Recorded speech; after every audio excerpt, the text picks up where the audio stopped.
ही कहाणी आहे गावोगावी फिरून जनसामान्यांना माणुसकीची मूलतत्वे शिकवणाऱ्या संत गाडगे महाराजांची। पण अमरावतीचे डेबूजी जानोरकर ते संत गाडगे महाराज हा प्रवास इतका सोपा नव्हता। 23 फेब्रुवारी 1876 रोजी जन्मलेल्या डेबूजींना लहानपणापासूनच गुरे राखणे, नांगर चालवणे, शेतीवाडी करण्याबरोबरच स्वच्छतेची विशेष आवड होती।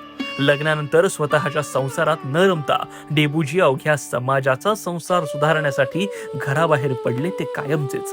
हातात खराटा, अंगावर गोधडी वजा फाटके कपडे आणि हातात एक गाडगे असल्यामुळे लोक त्यांना गाडगे बाबा म्हणू लागले।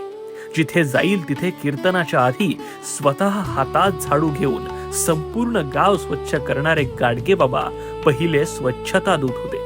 शिक्षण, अंधश्रद्धा, अनिष्ट रूढी परंपरा, व्यसनाधीनता, प्राणी हत्या, अस्पृश्यता या सर्वांवर पोट तिडकीनं बोलणारे गाडगे महाराज माणसात मिसळणारे संत होते।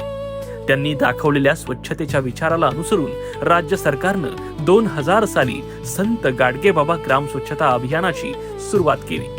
प्रत्येक ठिकाणी मंदिरं बांधण्याची चढाओढ असलेल्या आजच्या काळात गाडगे बाबांनी धर्मशाळा, आश्रमशाळा बांधून माणसातच देव शोधा हा दिलेला मूलमंत्र सर्वांनी शिकण्यासारखा आहे। भुकेलेल्यांना अन्न आणि तहानलेल्यांना पाणी असा वैश्विक संदेश देणाऱ्या संत गाडगे महाराजांची 23 फेब्रुवारीला 150वी जयंती आहे। त्यानिमित्त त्यांना सवाई मसालेकडून विनम्र अभिवादन।